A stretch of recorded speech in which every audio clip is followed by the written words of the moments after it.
अभी हम यहाँ पर टॉपिक स्टार्ट कर रहे हैं beta gamma function. Exam point of view ये बहुत ही इजी टॉपिक है और एग्जाम में इस टॉपिक में से एक क्वेश्चन एटलीस्ट कंपल्सरी आएगा ही आएगा। देखो, इस टॉपिक के अंदर या फिर इस चैप्टर के अंदर हमें बेसिकली दो टाइप के फंक्शन सीखने, बीटा फंक्शन और गैमा फंक्शन। इन दोनों में से गैमा फंक्शन कंपेरेटिवली ईजी है। वैसे तो बीटा फंक्शन भी ईजी होगा, लेकिन उसमें कुछ टाइप के सम ज़्यादा लेंदी होगी कैलकुलेशन करते वक्त, ठीक है, या फिर सॉल्व करते वक्त। सबसे पहले हम लोग सीखेंगे गैमा फंक्शन। यहाँ पर देखो फर्स्ट पॉइंट में क्या लिखा हुआ है, ये उल्टा एल आपको दिख रहा है, उल्टे एल के अंदर एन लिखा हुआ है, ठीक है, उसे रीड किया जाता है गैमा ऑफ एन, ठीक है। उल्टा एल का मतलब ये गैमा लिया गया यहाँ पर, उसके अंदर एन लिखा हुआ है, तो ये कैसे रीड करते हैं हम लोग, gamma of n is equal to integral 0 to infinity e⁻x dot x⁻n−1 dx, ठीक है। तो इक्वल टू के आगे अगर हमें इस टाइप का इंटीग्रेशन दिखता है तो उसे क्या रीड करेंगे हम लोग, सिंपल फॉर्म में गैमा ऑफ एन कहेंगे, ठीक है। पैटर्न याद करो या इसको थोड़ा सा ऑब्जर्व करो तो आपको ये कैसे लिखना होता है आगे अपने आप समझ में आ जाएगा। देखो यहाँ पर x की पावर में n-1 लिखा हुआ है, ठीक है। अगर x की पावर में n-1 है, उसमें अगर हम लोग +1 मिलाते तो पावर में क्या बचेगा, n बचेगा ना, तो उसी का गैमा लेफ्ट साइड में लिख देना होता है, ठीक है।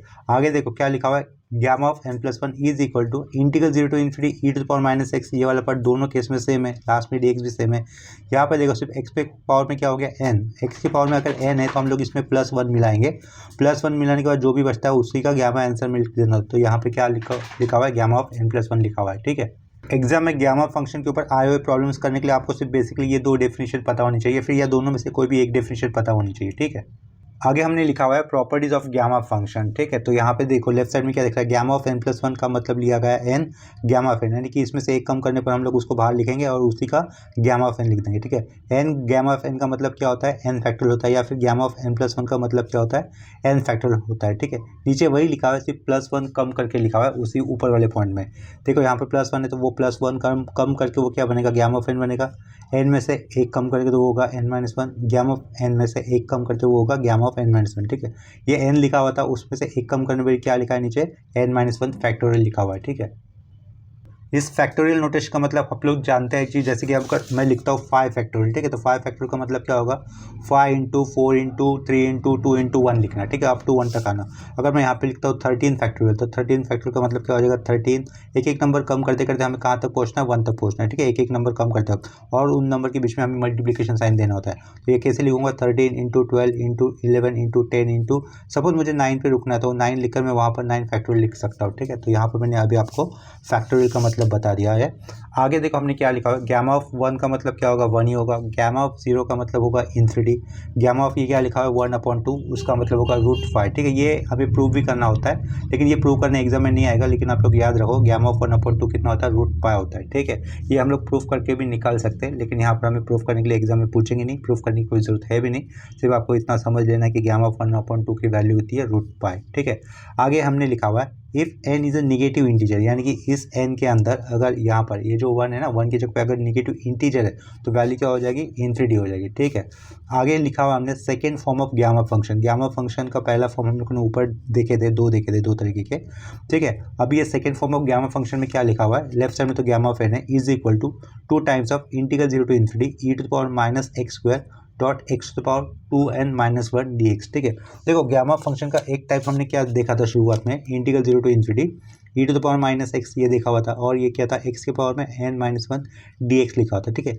अगर इसी को मुझे second form of gamma function बनाना तो क्या करूँगा, इस n के पहले 2 लगा दूंगा, इस x के पावर में 2 लगा दूंगा और शुरुआत में 2 लगा दूंगा। लेफ्ट साइड में क्या लिखूंगा, गैमा ऑफ n लिख दूंगा, ठीक है। ये उल्टा एल हो गया, उसके अंदर n लिखा, ये ब्रैकेट में n लिखा, ब्रैकेट में n लिखने की कोई जरूरत नहीं थी, सिंपली n लिखता था तो भी चलता था, ठीक है। तो gamma of n as per second form of gamma function क्या बन रही है, 2 times of integral 0 to infinity e⁻x² dot x⁻2n-1 dx, ठीक है। अगर इस 2 को मैं लेफ्ट साइड पे लेके आता तो वो कैसा हो जाएगा, 1/2 गैमा ऑफ n हो जाएगा। राइट साइड में क्या बचेगा, integral 0 to infinity e⁻x² dot x⁻2n-1 dx होगा, ठीक है। तो ये फॉर्म सिर्फ याद रखो, इस फॉर्म के ऊपर अगर कोई न्यूमेरिकल में सम आता है तो वो हमें हेल्प करेगा ये फॉर्मूला, या फिर ये फॉर्म याद रखते ऊपर, ठीक है। तो गामा फंक्शन के बारे में अपने पास ये इतनी बेसिक फॉर्मूले थे। ये पहला तो डेफिनेशन गामा फंक्शन का, जो कि देखो शुरुआत में लिखा हुआ दिख रहा है। उसके बाद हम लोगों ने देखा था प्रॉपर्टीज़ ऑफ गामा फंक्शन। उसके बाद कुछ नंबर्स के गामाज वैल्यू देखी थी, gamma of 0, gamma of 1, gamma of 1/2। ठीक है, अगर n नेगेटिव इंटीजर होता है तो गामा उसका नेगेटिव, उसका गामा फंक्शन की वैल्यू होगी इन्फिनिटी होगी। लास्ट में लिखा होता है second form of gamma function. ठीक है, ये आपको दिख रहा है स्क्रीन के ऊपर। इसके बाद अगर हम लोग 4 टाइप के अलग अलग प्रॉब्लम्स होते हैं गामा फंक्शन के अंदर, उन चारों टाइप को मैंने यहाँ पर ऑलरेडी लिख दिया हुआ है, चेक कर लो आप लोग। ठीक है, देखो टाइप 1 के अंदर क्या लिखा हुआ है, integral 0 to ∞ e to the power minus a x to the power n dx is equal to 1/n nth root of a dot gamma of 1/n। ठीक है, ये आपको याद रखने की जरूरत नहीं है, सिर्फ डेफिनेशन याद रखो। डेफिनेशन याद रखने पर भी ये जो लेफ्ट साइड में दिया हुआ है ना, अगर इस टाइप का फंक्शन या फिर इंटीग्रल, तो आप लोग ये राइट साइड अपने आप ही प्रूफ कर सकते हो। ये याद रखने की कोई ज़रूरत है नहीं, इसको मैं फिर से रिपीट कर रहा हूँ। टाइप 1 और टाइप 2 देखो एक जैसे ही है, सिर्फ टाइप 1 के अंदर जो वाला पार्ट है वो वही पार्ट टाइप 2 के अंदर भी प्रेजेंट है, सिर्फ वहाँ पर एक्स्ट्रा पार्ट क्या आया है, x to the power m। ठीक है, तो मैंने यहाँ पर बोल दिया कि राइट साइड वाला पार्ट आपको याद रखने की कोई ज़रूरत है नहीं, सिर्फ आप लोग डेफिनेशन याद रखो। गामा फंक्शन की डेफिनेशन मेन पार्ट क्या होता है, integral 0 to ∞ e to the power minus x होता है, और साइड में होता है x to the power n-1 या फिर x to the power n होता है, dx होता है। ठीक है, सिर्फ आप लोगों को डेफिनेशन याद रखनी है। यहाँ पर गामा फंक्शन की डेफिनेशन यानी कि शुरुआत में जो फॉर्मूला लिखा था ना गामा फंक्शन का, उसकी मैं बात कर रहा हूँ। ठीक है, थर्ड टाइप देखो थोड़ा सा अलग है। पहले दोनों टाइप में इंटीग्रल लिमिट 0 to ∞ था, थर्ड टाइप में इंटीग्रल लिमिट 0 to 1 हो रहा है। और ये x to the power m वाला पार्ट तो है जो कि डेफिनेशन भी होता है, लेकिन साइड में क्या दिख रहा है, instead of e to the power minus x हमें यहाँ पे दिख रहा है log x ब्रैकेट में लिखकर उसके पावर में n। ठीक है, dx। तो ये टाइप सिर्फ देख लो आप लोग, ये इस टाइप का अगर न्यूमेरिकल आता है ना, m और n नंबर कुछ भी हो सकता है। ठीक है, तो अगर इस टाइप का सम आता है तो वो गामा फंक्शन का एक प्रॉब्लम होगा, ये आपको समझ में आना चाहिए। ठीक है, राइट साइड वाला पार्ट मैं रीड भी नहीं कर रहा हूँ, राइट साइड वाला पार्ट हम लोग निकाल सकते हैं। ठीक है, टाइप 4 में देखो क्या दिया हुआ है, इसको ऊपर कर लेता हूँ। Integral 0 to ∞ x to the power a upon a to the power x dx is equal to 1 upon log a to the power a+1 dot root के अंदर, सॉरी ये गामा ऑफ a+1 लिखा हुआ, रूट नहीं वो gamma लिखा हुआ था।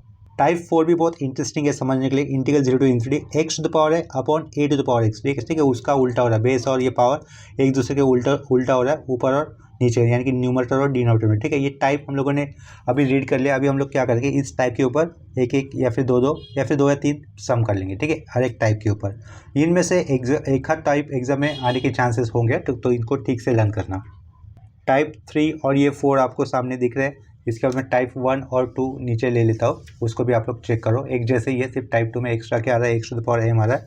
राइट साइड वाला पार्ट मैंने रीड नहीं किया था किसी भी केस में, आप लोग वो समझ सकते हो, आप लोगों को सॉल्व करने आ जाएगा। ठीक है, इसके बाद हम लोग इन्हीं टाइप के ऊपर न्यूमेरिकल्स कर लेते हैं। अभी देखो एग्जाम में इस तरीके का क्वेश्चन आएगा, evaluate integral 0 to ∞ e to the power minus x to the power 5 dx। ठीक है, ये टाइप अगर ये टाइप देखो आप लोग ऑब्जर्व करो, ये किस टाइप से मैच करेगा। ठीक है, जो टाइप हम लोग सीख रहे थे गामा फंक्शन के अंदर, वो किस में से मैच कर रहा है, वो पेज मैं टाइप वाला यहाँ पे दिखा देता हूँ आप लोगों को। Integral 0 to ∞ e to the power minus a x to the power n dx। ठीक है, यहाँ पर अगर हम लोग कंपेयर करते हैं तो माइनस दिख रहा है हमें, x के आगे कुछ नहीं, मतलब a की वैल्यू 1 होगी और n की जगह पे कितना होगा, 5 होगा। ठीक है, यानी कि ये जो सम है क्वेश्चन में दिया हुआ वो टाइप 1 के साथ मैच करेगा, जहाँ पर a की वैल्यू कितनी है, 1 है। ठीक है, तो ये टाइप आपको याद रखने की जरूरत है नहीं, इनके इक्वल वैल्यूएबल पार्ट आप लोग यहाँ पर a की जगह पे 1 और n की जगह पे 5 लेने की जरूरत है नहीं। आप लोग डायरेक्टली इसी टाइप का अगर इंटीग्रेशन आता है, यही से आप लोग आंसर निकाल सकते हो। ठीक है, जस्ट डेफिनेशन याद रखो। तो देखो हम लोग क्या करेंगे, यहाँ पर इस क्वेश्चन को सॉल्व करने के लिए वाले एरो से शुरुआत करूँगा। लेफ्ट साइड में मैं आई लिख दूंगा, आई क्यों, क्योंकि ये इंटीग्रेशन दिख रहा है। ठीक है, तो ये आई इज इक्वल टू इंटीग्रल क्या लिखा, 0 to ∞ लिखा, e to the power minus x to the power 5 लिखा, और साथ में क्या किया, a dx किया। ठीक है, इतना करने के बाद हमें क्या करना है, जस्ट माइनस साइन को छोड़कर, बोला मैंने माइनस साइन को छोड़कर जो भी दिखता है ना आपको, उसको t मानो, यानी कि x to the power 5 को हम लोग क्या मान लेंगे, t मान लेंगे। ठीक है, इतना समझ में आ गया। तो इससे हम लोग क्या करेंगे, इससे हम लोग x बना लेंगे। ठीक है, तो ये x कैसा बनेगा, therefore x is equal to क्या हो जाएगा, t to the power 1/5 हो जाएगा। ठीक है, फिफ्थ रूट ले लिया हम लोगों ने बोथ साइड, और यहाँ पर x की वैल्यू कितनी होगी अभी, t to the power 1/5, या फिर यहाँ पर देखो x to the power 5 equal to t था। ठीक है, तो ऊपर ही लिख लेता हूँ मैं यहाँ पर, एज अगर x की वैल्यू जाती है 0 की तरफ, अगर यहाँ पर x 0 है, 0 to the power 5 0 होगा, तो t कितना बनता है अपने पास, t भी बनेगा 0। ठीक है, और x अगर होता है इन्फिनिटी, ठीक है, अगर x इन्फिनिटी तो पावर 5 इन्फिनिटी, तो t कितना होगा, इन्फिनिटी ही होगा, तो यहाँ पर इन्फिनिटी लिख दिया। ठीक है, तो ये चेंजेस हमें यहाँ पर दिखाने, वो चेंजेस दिखा दिए हम लोगों ने। और ये फिफ्थ रूट लेने पर x कैसा दिख रहा है, यहाँ पर t to the power 1/5 बना हुआ दिख रहा है। ये स्टेप के आगे या जहाँ पर अंडरलाइन किया उस स्टेप के आगे मुझे डिफ्रेंशिएट कर देना है बोथ साइड। लेफ्ट साइड में x का डेरिवेटिव 1 होगा, लेकिन लेफ्ट साइड में डिफ्रेंशिएशन हुआ है x के रेस्पेक्ट में, तो इसके कारण यहाँ पर dx लिखा। राइट साइड में डेरिवेटिव होगा वो t टू द पावर 1/5 का डेरिवेटिव क्या लिखोगे 1/5 t, और ये n-1 होता है ना फॉर्मूला में, तो ये 1/5 -1 कर दिया, ठीक है। लास्ट में t के रिस्पेक्ट में डिफरेंशिएट किया राइट साइड में, तो यहाँ पे क्या आएगा dt आएगा, ठीक है। देखो यहाँ पर डेरिवेटिव का कौन सा फॉर्मूला यूज़ किया गया है, d/dx for x to the power n, ठीक है। तो d/dx of x to the power n का डेरिवेटिव क्या होता है, n आगे x और पावर में n-1 लिखा जाता है, ठीक है। तो यही फॉर्मूला हम लोगों ने ऊपर t टू द पावर 1/5 की जगह पे यूज़ किया है। यहाँ पर n की वैल्यू 1/5 और ये x की जगह पे t दिख रहा है, ठीक है। तो देखो n आगे यानी कि 1/5 आगे, x वाला पार्ट ये, और n-1, n की वैल्यू कितनी थी 1/5 थी। अगर मैं चाहता तो 1/5 -1 कर सकता हूँ, लेकिन मैं नहीं कर रहा हूँ, ऐसा ही रख दिया, ठीक है। तो अभी आप लोग क्या करोगे, ऊपर का जो क्वेश्चन है आया एज इट इज़, इंटीग्रल 0 पे वैल्यू 0 है, इन्फिनिटी पे वैल्यू इन्फिनिटी है, ठीक है। e टू द पावर रहेगा फंक्शन का पार्ट है माइनस, लेकिन x टू द पावर 5 थोड़ा नीचे कर लेता हूँ। x टू द पावर 5 को हमने क्या लिखा था, t लिखा था ना, तो यहाँ पर मैं क्या लिख दूंगा, t लिख दूंगा। देखो इंटीग्रल लिमिट चेंज नहीं हुआ, 0 टू इन्फिनिटी बच रहे थे, तो ये 0 टू इन्फिनिटी लिखा, e to the power function minus as it is x to the power 5 t लिया था, डॉट पुट किया, dx कितना दिख रहा है आपको, dx 1/5, ये 1/5 प्लेस किया, dot t to the power 1/5 -1, last में क्या लिखा, ये dt लिखा, ठीक है। यहाँ से आप लोग इस इंटीग्रेशन से कॉमन किसे बाहर लिख सकते हो, कॉमन या फिर कांस्टेंट क्या दिख रहा है आपको बाहर लेने के लिए 1/5, कॉमन तो है नहीं, 1/5 कांस्टेंट, तो उसको लिया इंटीग्रेशन के आगे डॉट लगा दिया, डॉट लगाने की वैसे कोई ज़रूरत नहीं थी, इंटीग्रल लिखूंगा 0 टू इन्फिनिटी, ठीक है। उसके बाद मैं लिख रहा हूँ e to the power -t लिखता हूँ, और t टू द पावर 1/5 -1 लिख लेता हूँ, लास्ट में क्या लिखूंगा dt। देखो ये जो इंटीग्रल दिख रहा है ना अंडरलाइन किया हुआ, वो गामा फंक्शन की डेफिनेशन का एक पार्ट है, ठीक है, या फिर गामा फंक्शन की डेफिनेशन नहीं दिख रहा है हमें, जस्ट t की जगह पे हम लोगों ने डेफिनेशन लिखते हैं तो क्या लिखा है, वेरिएबल x यूज़ किया, ठीक है। तो मैं वो फॉर्मूला लिख लेता हूँ, सिंस गामा ऑफ n, ठीक है, गामा ऑफ n क्या था अपने पास 0 to infinity e to the power -x dot x to the power n-1 dt dx होगा, ठीक है। यहाँ पर dx होगा, x के नाम से लिख रहा हूँ ना मैं, तो dx होगा, ठीक है। ये हम लोगों ने फॉर्मूले में देखा था, और मैंने शुरुआत में बता दिया था ये फॉर्मूला कैसे याद रखना होगा। अगर यहाँ पर n-1 है तो इनमें +1 मिलाकर जो होगा वो आंसर होगा, ठीक है। तो n-1 में +1 मिला तो n बचता है, तो वही गामा ऑफ n। सेम है यहाँ पर n की जगह पे 1/5 नंबर है और x की जगह पर t वेरिएबल है, ठीक है। तो ये सर्कल क्या फॉर्मूला इस अंडरलाइन किए हुए इंटीग्रल पे अप्लाई करता हूँ as per gamma function definition. तो यहाँ पे मैं क्या लिख सकता हूँ 1/5 तो आएगा अपना कांस्टेंट इंटीग्रेशन के आगे, यहाँ पे क्या लिखेंगे हम लोग गामा ऑफ 1/5 लिख देंगे, ठीक है। ये हो गया अपना फाइनल आंसर। इसके बाद सेम कंसेप्ट के ऊपर और एक सम कर लेते हैं। नेक्स्ट क्वेश्चन में देखो क्या दिया हुआ है, evaluate integral 0 to infinity e to the power -x² dx, ठीक है। तो इस क्वेश्चन को ये वाले एरो से शुरुआत कर रहा हूँ, यहाँ पे आई लिखूंगा, आई क्यों, इंटीग्रेशन के लिए स्टैंड कर रहा है वो आई, इंटीग्रल 0 टू इन्फिनिटी ई की पावर में क्या दिख रहा है हमें माइनस साइन दिख रहा है, और साइड में क्या है x²/4 और यहाँ पर dx लिखा हुआ है, ठीक है। तो नेक्स्ट स्टेप में हमें क्या करना है, ई की पावर में माइनस के बाद जो भी आता है उसको टी सब्स्टिट्यूट कर लेना होगा, टी या फिर आप लोग कोई भी वेरिएबल यूज़ कर सकते हो, टी की जगह पे यू या फिर वी या कोई भी वेरिएबल यूज़ कर सकते हो, ठीक है, जिसमें आप लोग कन्वर्ट हो यूज़ करने में। मैं यहाँ पर टी वेरिएबल यूज़ कर रहा हूँ, क्या लिखा, put x²/4 is equal to, मैंने लिखा टी लिखा, ठीक है। तो यहाँ से क्या हो जाएगा, x इज इक्वल टू मेरा क्या बनेगा 4t बन जाएगा, ये नीचे वाला 4 उधर लिख गया, x² इक्वल टू 4t बनेगा, ठीक है। तो ये x इज इक्वल टू क्या बन गया, मुझसे दोनों साइड में स्क्वायर रूट लेता हूँ तो x² का स्क्वायर रूट x लिखा, 4 का स्क्वायर रूट आएगा 2 और t का स्क्वायर रूट बनेगा √t बनेगा, ठीक है। और यहाँ से ये जो एरो की है ना, वहाँ से मैं क्या लिख लेता हूँ एज, अगर x की वैल्यू 0 है, देखो इधर ये 0 के लिमिट है, ये x 0 है तो, और यहाँ पर x इन्फिनिटी, ठीक है। अगर x 0 है, 0² 0, तो 0/4 0 होगा, t की वैल्यू कितनी होगी 0 होगी, ठीक है। और यहाँ पर अगर x की वैल्यू इन्फिनिटी हो रही है तो t कितना दिखेगा हमें, इन्फिनिटी बनेगा, ठीक है।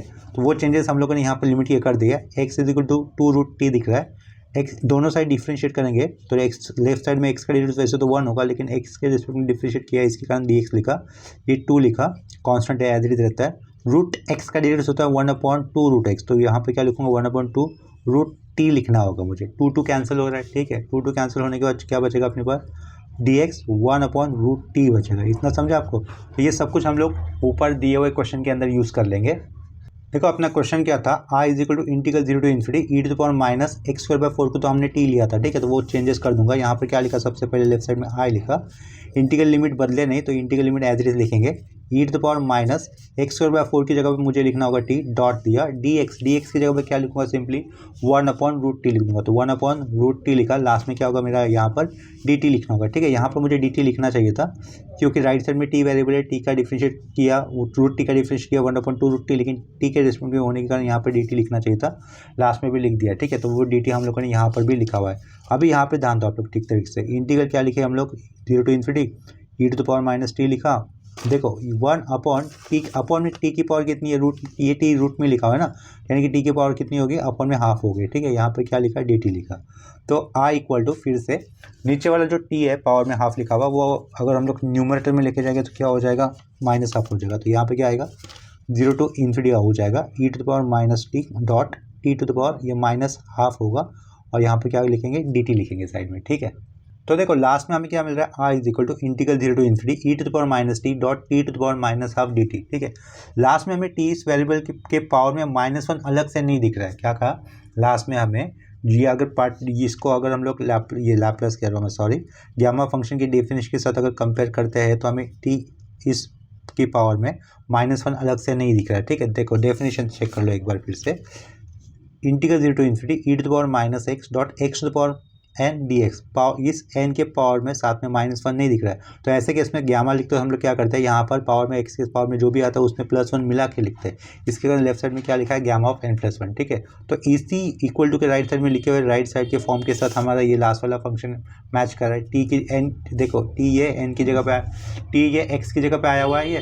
ठीक है, और ये एन की जगह पे क्या दिख रहा है आपको, ये -1/2 नंबर दिख रहा है। तो मैं क्या करूँगा, इस -1/2 में +1 मिला दूंगा। ठीक है, अगर इस -1/2 में मैं +1 मिला देता हूँ तो मेरा काम हो जाएगा। तो लेफ्ट साइड में क्या लिखूंगा, गामा ऑफ 1/2 लिख दूंगा। ठीक है, आया समझ में, देखो एन की जगह पे कितना है, -1/2 है, -1/2 में +1 मिला दूंगा तो कितना रहेगा, गामा ऑफ 1/2 हो जाएगा। ठीक है, पहले हम लोग फॉर्मूला लिख लेते हैं, ये इसको मैं मिटा देता हूँ। सिंस लिखा, since integral 0 to ∞ e to the power minus x dot x to the power n dx। ठीक है, इक्वल टू, तो क्या हो जाता है, गामा ऑफ n+1 हो जाता है। फॉर्मूला आपको एग्जाम में लिखने की कोई ज़रूरत है नहीं, मेंशन भी कर दो तो कोई बात नहीं, लेकिन इस तरीके से सर्कल नहीं करूँगा फिर। ठीक है, तो फॉर्मूला सीधा सीधा लिखो।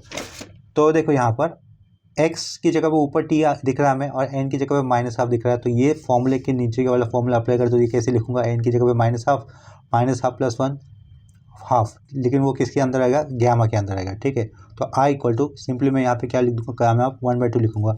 और शुरुआत में एक जगह पे मैंने बता दिया था आपको, गामा ऑफ 1/2 कितना होता है, √π होता है। तो दिए हुए क्वेश्चन का आंसर कितना है हमारा, √π। ठीक है, इसी कंसेप्ट के ऊपर और एक आखिरी क्वेश्चन करवा लेता हूँ, तो इसके बाद मैं टाइप 2 के प्रॉब्लम्स लेता हूँ। नेक्स्ट क्वेश्चन देखो इस तरीके से दिया हुआ है, evaluate integral 0 to ∞ e to the power -h² dx। ठीक है, तो इस क्वेश्चन को सॉल्व करने के लिए हमें सबसे पहले क्या करना होगा, ये i लिखेंगे हम लोग। i इक्वल टू क्या रहेगा, same question, integral 0 to ∞ e to the power -h² dx। ठीक है, जैसे कि हम लोग कंसेप्ट में जानते हैं, तो हमें क्या करना होगा, e की पावर में माइनस साइन छोड़कर जो भी दिखता है उसको क्या मान लो, t मान लो। ठीक है, तो हम लोग यहाँ पे क्या लिखेंगे, पुट h² को हमें मानना है यहाँ से t। ठीक है, तो ये x² क्या बन जाएगा, x² बन जाएगा 2/h² बनेगा। ठीक है, अगर हम लोग यही से दोनों साइड स्क्वायर रूट ले लेते तो लेफ्ट साइड में बचेगा x, t का स्क्वायर रूट हो जाएगा √t और ये h² का स्क्वायर रूट हो जाएगा ओनली h। ठीक है, यहाँ पर h is the constant, x का डिफरेंशिएशन करने पर ये लेफ्ट साइड में हम लोग लिखेंगे dx। यहाँ पर 1/h कांस्टेंट, तो उसको साइड में खींच कर लिखा। √t का डिरेक्ट क्या बताओगे आप लोग, 1/2 √t होगा। ठीक है, √t का डिरेक्ट क्या होगा, √x का डिरेक्ट क्या होता है, 1/2 √x होता है ना, तो √t का डिरेक्ट हो जाएगा 1/2 √t। तो इसको कैंसिल करके फिर से लिख लेता हूँ, x का डिरेक्ट मैंने लिखा यहाँ पर dx, 1/h साइड में लिखा, √t का डिरेक्ट 1/2 टाइम्स ऑफ √t, लेकिन यहाँ पर t के रेस्पेक्ट में डिफरेंशिएशन हुआ तो आपको यहाँ पर dt लिखना होगा। ठीक है, देखो सब्स्टिट्यूशन में मैंने e की पावर में माइनस साइन छोड़कर जो भी दिख रहा है उसको t माना। आप लोग u, v या फिर और कोई भी वेरिएबल यूज़ कर सकते हो सब्स्टिट्यूशन के लिए। ठीक है, इतना क्लियर हो गया। और यहाँ पर ध्यान दो, ये x की लिमिट कितने है, 0 से लेकर ∞ है। ठीक है, तो हमें यहाँ पे क्या लिखना है, ये लिखना कोई most of the time student भूल जाते हैं। ठीक है, तो ये यहाँ पर ध्यान देना, इसमें ये भूलना नहीं चाहिए। अगर x की वैल्यू 0 इंटू h² 0 होगा तो t कितना बनेगा, t भी 0 होगा। अगर x की वैल्यू है ∞ के साथ अगर मैं h² मल्टीपल करता हूँ तो ∞ होने वाला रिजल्ट, तो t कितना होगा, ∞ होगा। ठीक है, ये सब कुछ चेंजेस हम लोग कहाँ पे ला देंगे, सेम इस क्वेश्चन के अंदर। लिमिट्स नहीं बदलेंगे, e की पावर में -t लिखूंगा और dx की जगह पे मुझे क्या लिखना होगा, ये लास्ट वाला पार्ट। ठीक है, तो वो चेंजेस कर देता हूँ। लेफ्ट साइड में i लिखा, इंटीग्रल 0 टू इन्फिनिटी लिखा, ठीक है। ई के पावर में यहाँ पे माइनस टी लिखना है, डी एक्स। देखो डेफिनेशन, सॉरी क्वेश्चन के अंदर ये डी एक्स था, इस डी एक्स की जगह पे मुझे क्या लिखना है अभी, ये ऊपर वाला पार्ट वो क्या है 1/h2, उसको मैं 2h लिख लेता हूँ, ठीक है। ये रूट टी अपॉन में रूट टी लिखा, अपॉन में साइड में क्या लिखा डी टी लिखा, ठीक है। ये रूट टी वाले पार्ट को आप लोग पिछले जैसे क्वेश्चन में एडजस्ट किया था वैसे ही एडजस्ट करोगे, इस बार मैं डायरेक्टली कर दूंगा। बाहर में किसे लिख सकता हूँ, इंटीग्रेशन के आगे 1/2h को लिख सकता हूँ। इंटीग्रल 0 टू इन्फिनिटी लिखा हमने, E to the power minus T लिखा, डॉट रूट टी डिनोमिनेटर में ऊपर जाएगा तो क्या होगा, टी की पावर -12 हो जाएगी और डी टी, ठीक है। ये जो अंडरलाइन किया हुआ इंटीग्रेशन है ना, बिल्कुल पिछली बार जैसे हम लोगों ने क्वेश्चन सॉल्व किया था उसके जैसे मैच कर रहा है। इसका आंसर कितना आएगा, इस बार मैं फॉर्मूला भी मेंशन नहीं कर रहा हूँ, डायरेक्टली कर दूंगा इसका आंसर। गैमा ऑफ कितना लिख दूंगा 1/2, ठीक है। और गैमा ऑफ 1/2 कितना जानते हैं हम लोग डेफिनेशन से, रूट पाए जानते हैं, डेफिनेशन से नहीं, गैमा ऑफ 1/2 हम लोग जानते हैं कि रूट पाए, ठीक है। तो रूट पाए अपन क्या हो जाएगा 2h। ये है आपका फाइनल आंसर। देखो अभी यहाँ पर नेक्स्ट क्वेश्चन में क्या दिया हुआ है, evaluate integral 0 to infinity x square dot e to the power minus x to the power 8 dx, ठीक है। टाइप 1 में क्या हुआ करता था, सिर्फ E to the power minus x to the power 8 हुआ करता था, लेकिन टाइप 2 के अंदर क्या होता है, x to the power m होता है। तो ये x to the power m की जैसा दिख रहा है और m की वैल्यू कितनी दिख रही है यहाँ से 2, ठीक है। तो आपको ये जो टाइप 1 2 3 4 लिखे थे उसके राइट साइड में भी कुछ था, तो राइट साइड वाला पार्ट किसी का भी याद रखने की कोई जरूरत नहीं, सिर्फ आप लोग माइंड में डेफिनेशन याद रखो, टाइप याद रखो। अगर टाइप याद रहता तो आपको ये समझ में आ जाएगा कि इसको कैसे सॉल्व करना होगा, ठीक है। तो टाइप याद रहने होनी चाहिए, वो इंपॉर्टेंट है, और डेफिनेशन याद होनी चाहिए, ठीक है। तो इस क्वेश्चन को सॉल्व करने के लिए वाले एरो से शुरुआत कर रहा हूँ। सबसे पहले मुझे लेफ्ट साइड में आई लिखना होगा, I will stand for this integration. Integration क्या दिख रहा है हमें, 0 से लेकर इन्फिनिटी, ठीक है, x square dot e to the power minus x to the power 8 dx, ठीक है। इसका भी शुरुआत जैसे हम लोगों ने टाइप 1 के अंदर करते थे वैसे बिल्कुल करना है। इसका मतलब आप लोग क्या करोगे, ई की पावर में माइनस दिख रहा है, ई की पावर में माइनस साइन छोड़कर जो भी पावर में आया हुआ है ना उसको आप लोग टी मानो, ठीक है। तो ये एक्स टू द पावर 8 मैंने कितना माना, टी माना, ठीक है। तो यहाँ से मैं नेक्स्ट स्टेप में क्या लिख सकता हूँ, taking 8th power to the both side, तो एक्स इज इक्वल टू क्या बन जाएगा, टी टू द पावर 1/8 बन जाएगा, ठीक है। अगर मैं इसका डिफ्रेंशिएट कर लेता हूँ तो लेफ्ट साइड में डी एक्स बना, इसका डिफ्रेंशिएशन हो जाएगा 1/8 टी 1/8 -1, ठीक है। इसका डी इसका फॉर्मूला में साइड में लिख लेता हूँ, d by d x for x to the power n, क्या लिखो होता है फॉर्मूला, एन आगे आता है एक्स फिर n-1 ये होता है, ठीक है। यहाँ पर जो देखो x to the power n, ये फॉर्मूला अप्लाई किया, एक्स इस टी की जगह पे, एन की जगह पे 1/8, तो एन आगे लिखा एक्स 1/8 -1, ठीक है, ये फॉर्मूला लिखा। और यहाँ पे ध्यान दो, एज अगर एक्स की वैल्यू होगी 0 तो टी भी हो जाएगा 0, अगर एक्स की वैल्यू होगी इन्फिनिटी तो टी भी क्या हो जाएगा, इन्फिनिटी हो जाएगा, ठीक है। जैसे कि इसके पहले वाले क्वेश्चन में किया था वो बिल्कुल सेम रहेगा। नेक्स्ट स्टेप में अभी इतना करने के बाद आपको कुछ नहीं करना है, एक्स कितना बना है आपके पास, टी टू द पावर 1/8, ये सब कुछ वैल्यू आप लोग यहाँ पे मेन क्वेश्चन के अंदर सब्स्टिट्यूट कर दो, तो लेफ्ट साइड में आई बचेगा इंटीग्रल 0 टू इन्फिनिटी, ठीक है। एक्स का मतलब क्या है आपके पास, एक्स का मतलब है टी की पावर में 1/8, तो एक्स का मतलब है टी की पावर में 1/8, इसको राउंड ब्रैकेट के अंदर लिखो। लेकिन इस एक्स के पावर में भी कितना था, 2 था ना, तो वो पावर का 2 दिखाना चाहिए, ठीक है। Dot e to the power minus, ये पावर एक्स टू पावर 8 आपने माना कितना था, टी माना, तो टी लिखा, लास्ट में डी एक्स दिख रहा है, डी एक्स लेकिन क्या है आपके पास, ये है ना, ये तो वो क्या लिखूंगा 1/8 dot t to the power 1/8 -1, last में क्या आएगा अपना डी टी आएगा। देखो यहाँ पे मुझे डी टी लिखना चाहिए था लेकिन मैं भूल गया था, अभी मैंने लिख दिया, ठीक है, क्योंकि इक्वल टू के right side with respect to t के रेफरेंस में डिराइव हुआ ना, तो यहाँ पे मुझे डी टी मेंशन करना चाहिए था, वो बाद में मैंने ऐड कर दिया, ठीक है। अभी नेक्स्ट स्टेप में हम लोग क्या करेंगे, देखो ये आई लिखा, I is equal to integral 0 to infinity तो आएगा as it is, E to the power -2 को पहले लिख लेते हैं, ठीक है। बेस सेम अगर होता है तो पावर का एडिशन किया जाता है। फर्स्ट टर्म क्या दिख रहा है, टी के पावर में 1/8, उसके पावर में 2 है, मतलब ये क्या हो जाएगा, टी टू द पावर 2/8 होगा।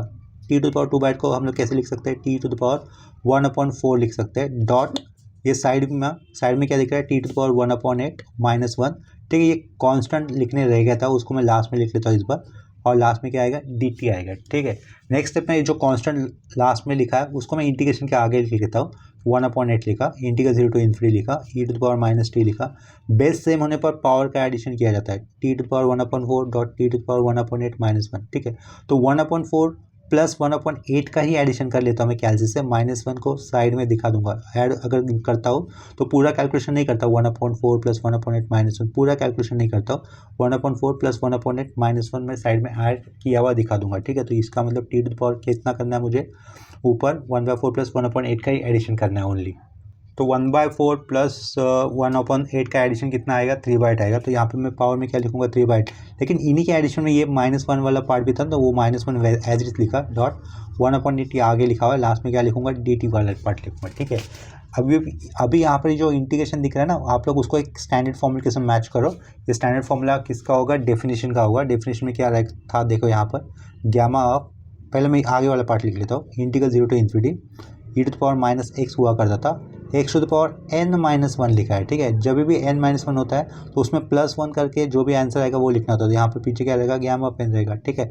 और फिर कंपेयर करो अभी इसको, ये जो मैंने सर्कल में लिखा है और वो जो ऊपर का इंटीग्रेशन है, उनके राइट साइड वाले पार्ट को इक्वेट करो, तो उससे आप लोग इसका इंटीग्रेशन लिख सकते हो, सॉरी इसके इंटीग्रेशन वाली वैल्यू लिख सकते हो इन टर्म्स ऑफ गामा, ठीक है। वो कितनी होगी, ये 1/8 बाहर का और 3/8 लिखोगे ना, तो यहाँ पे क्या लिखोगे, सिंपली गामा ऑफ 3/8 हमें लिखना होगा। ये है अपना फाइनल आंसर अंडरलाइन किया हुआ। देखो यहाँ पर प्रॉब्लम करते वक्त आपको समझ में आया होगा कि ये टॉपिक कितना ईजी है, ठीक है। अभी सेम कंसेप्ट के ऊपर नेक्स्ट क्वेश्चन लेता हूँ। देखो अभी नेक्स्ट क्वेश्चन में क्या दिख रहा है हमें, evaluate integral 0 to ∞ x⁻1/4 dot e⁻√x dx, ठीक है। ये सेकेंड वाले टाइप से मैच कर रहा है, e⁻- समथिंग होता है और ये x⁻m होता है, ठीक है। इसका मतलब ये टाइप रीड करने पर हमें क्या पता चल रहा है, गामा फंक्शन का सेकेंड वाला टाइप है। तो ये वाले एरो से मैं इंटीग्रेशन की शुरुआत करूँगा। यहाँ पे मुझे आई लिखकर दिया हुआ क्वेश्चन भी एक बार फिर से लिख देना है, इंटीग्रल 0 to ∞ लिखा, x⁻1/4 डॉट e⁻√x dx, ठीक है। शुरुआत में सब्स्टिट्यूशन कहाँ से स्टार्ट करना है आपको, e की पावर में माइनस साइन छोड़कर जो भी बचता है उसको t मानो, ठीक है। तो यहाँ पे मुझे क्या लिखना होगा, पुट √x को मैंने क्या माना, t माना। तो यहाँ पर मैं दोनों साइड स्क्वायर करता हूँ तो क्या मिलेगा मुझे, x इज इक्वल टू क्या मिल जाएगा, t² मिलेगा, ठीक है। x से अगर मैं डिफ्रेंशिएट कर लेता हूँ, x का डेरिवेटिव 1 हो जाएगा, लेकिन x के रिस्पेक्ट में डिफ्रेंशिएशन किया तो dx, t² का डेरिवेटिव 2t हो बनेगा, लेकिन t के रिस्पेक्ट में डेरिवेटिव किया तो 2t, ठीक है। यहाँ पर हम लोग क्या कर सकते हैं, अगर एज x की वैल्यू अगर 0 की तरफ जा रही है तो t क्या होगा, 0 होगा, और अगर x जा रहा है ∞ की तरफ तो t कितना होगा, ∞ होगा, ठीक है।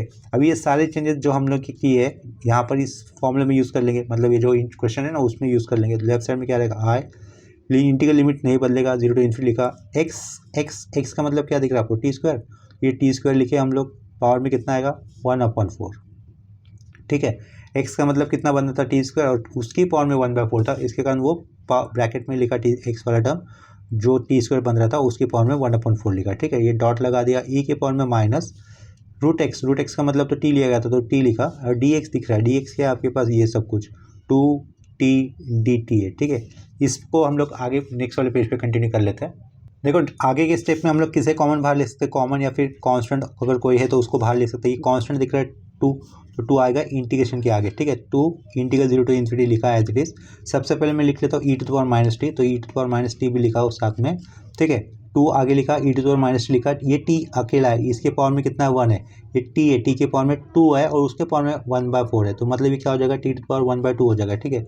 ये पहले वाला t लिखा और साइड वाला ये t लिखा हमने, और जिसके पावर में कितना बनेगा, 1/2 बनेगा, क्यों, 2/4 बनेगा, 2/4 यानी कि कितना हो जाएगा, 1/2, और कोई t क्या नहीं, ठीक है। लास्ट में क्या लिखूंगा, dt लिखूंगा, ठीक है। t की पावर में 1, t के पावर में हाफ, तो इसका मतलब क्या होगा, t के पावर में 3/2 होगा, तो ये i equal to 2 integral 0 to ∞ लिखा, e⁻t लिखा और t के पावर में 1 + हाफ विच मीन्स 3/2 और dt होगा, ठीक है।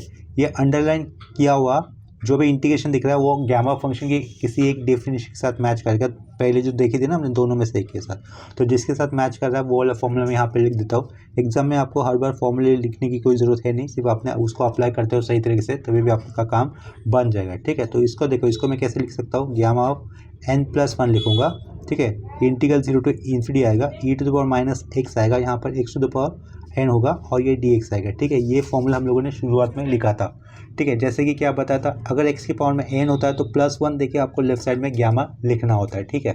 तो जो फॉर्मूला मैंने लिखा है यहाँ पर उसको मैं सर्कल में लिख लेता हूँ, इस तरीके से सर्कल में लिख लिया। वो फॉर्मूला हम लोग ऊपर अंडरलाइन किए हुए इंटीग्रेशन पे अप्लाई करने वाले हैं। लेफ्ट साइड में क्या रहेगा, i रहेगा, ये 2 बाहर का बाहर, ठीक है। यहाँ पर अगर हम लोग इंटीग्रेशन का फॉर्मूला अप्लाई करते हैं तो ये n की वैल्यू कितनी समझ में आ रही है आपको, 3/2 में अगर हम लोग +1 मिलाएंगे तो कितना हो जाएगा, वो 5/2 हो जाएगा, ठीक है। तो यहाँ पे देखो गामा के अंदर क्या नंबर दिख रहा है हमें, 5/2 नंबर दिख रहा है, ठीक है। जब भी गामा के अंदर ऑड और नीचे 2 रहेगा ना, ऑड नंबर न्यूमरेटर में, गामा के अंदर अगर न्यूमरेटर में ऑड नंबर नीचे 2 है तो आपको हमेशा उसको एक्सपांड ही करना होगा। कैसे करोगे, ये 5/2 दिख रहा है 5 में से 2 कम करोगे तो कितना आएगा, 3 आएगा। तो यहाँ पे डायरेक्टली आपको लिखना है 3/2, 3/2 से 2 कम करोगे तो ये रहेगा 1/2 और साइड में लास्ट में गामा ऑफ 1/2 देकर आपको ये फिनिश करना होगा, ठीक है। इनमें से आपको क्या पता है, गामा ऑफ 1/2 की वैल्यू रूट पाई होती है। ये 2 कैंसिल, ठीक है, ये 2 कैंसिल, 3/2 साइड में क्या आएगा, रूट पाई आएगा। ये 3/2 साइड में क्या लिखा, रूट पाई लिखा, और लेफ्ट साइड में क्या होगा, आई होगा। ये है अपना फाइनल आंसर, ठीक है। सपोज देखो आपको गामा के अंदर नंबर मिला हुआ है 11/2, ठीक है। तो इसको कैसे एक्सपांड करोगे, 11/2 है ना, तो 11 में से 2 कम करने पर कितना होगा, 9/2, 9 में से 2 कम करने पर 7/2, ठीक है। ये 5/2, 3/2 और ये गामा 3/2 के बाद 1/2, लास्ट में क्या होगा, गामा ऑफ 1/2। इसी तरीके से ही वो एक्सपेंशन होगा, ठीक है। अगर होता है 7/2 गामा के अंदर लिखा हुआ, तो उसका सब्ट्रैक्शन मतलब उसका सिंप्लीफिकेशन कैसे होगा, देखो ऐसे शुरुआत करेंगे हम लोग, 5/2, 5/2 के बाद 3/2, उसके बाद होगा 1/2 और लास्ट में क्या आएगा, गामा ऑफ 1/2, ठीक है। यही कंसेप्ट हम लोगों ने यहाँ पर अप्लाई किया है जब हमें क्या मिला था, गामा ऑफ 5/2 मिला था। 5 था तो 2 कम किए तो क्या, 3/2 से स्टार्ट किया, 3/2 के बाद 1/2, 1/2 लिखने के बाद गामा ऑफ 1/2 लिखा, जिसमें गामा ऑफ 1/2 की वैल्यू थी रूट पाई। फाइनल आंसर क्या लिखा फिर हम लोगों ने, 3/2 रूट पाई। यहाँ पर नेक्स्ट स्टेप में मैं आप लोगों को, अगर कोई स्टैंडर्ड नंबर वाले गामा फंक्शंस आते हैं, ठीक है, स्टैंडर्ड नंबर के साथ गामा फंक्शन आते हैं, तो उनको मल्टीप्लिकेशन करने पर हमें एक अलग वैल्यू मिलती है। तो वो कौन से नंबर के लिए ऐसे स्टैंडर्ड फॉर्मूले बनते हैं नंबर्स के लिए, वो मैं यहाँ पे लिख के देता हूँ। वो इंपॉर्टेंट हो गए, किसी किसी समय वो यूज़ होते हैं, ठीक है। तो देखो वो स्टैंडर्ड वैल्यू वाले गामा फंक्शन मैंने यहाँ पर लिखे हुए हैं उनकी इक्विवेलेंट वैल्यू के साथ। Gamma of 1/4 dot gamma of 3/4 equal to क्या बनता है, √2 पाई। उसके नीचे हमें दिख रहा है gamma of 3/4 dot gamma of 5/4 is equal to pi upon 2 √2। Last में हमें दिख रहा है gamma of 5/4 dot gamma of 7/4 equal to 3/16 √2 pi, ठीक है। आपको इसे याद रखना होगा, ठीक है, किसी किसी समय ये रेयरली यूज़ हो जाता है। नंबर देखो यहाँ पर एक पैटर्न में बने हुए हैं, 1/4 के बाद 3/4, 3/4 के साथ 5/4, 5/4 के साथ क्या लिया हुआ है, 7/4 लिया हुआ है, ठीक है। तो आप लोग एक पैटर्न से राइट साइड वाले पार्ट भी याद रख सकते हो।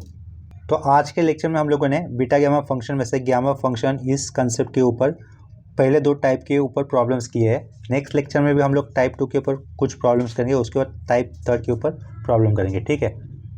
अगर हो जाता है तो नेक्स्ट लेक्चर में हम लोग गामा फंक्शन को कंप्लीट कर देंगे। तो अभी के लिए ये लेक्चर मैं यहीं पे स्टॉप कर देता हूँ। अगर कंसेप्ट में किसी जगह पे डाउट आता है तो आप लोग मुझे कमेंट सेक्शन में इन्फॉर्म कर सकते हो। अप्लाइड मैथमेटिक्स 2 का आपको यहाँ पर न्यूमेरिकल इंटीग्रेशन, ठीक है, differential equation of first order first degree, linear differential equation with constant coefficient, ठीक है, और DUS इन टॉपिक का कंप्लीट प्लेलिस्ट मिल जाएगा। इस टॉपिक के बाद हम लोग numerical solution of ordinary differential equation ये वाला टॉपिक स्टार्ट कर देंगे। तो अभी के लिए ये लेक्चर मैं यहीं पे स्टॉप कर रहा हूँ। मिलते हैं नेक्स्ट लेक्चर में, तब तक के लिए बाय एंड टेक केयर।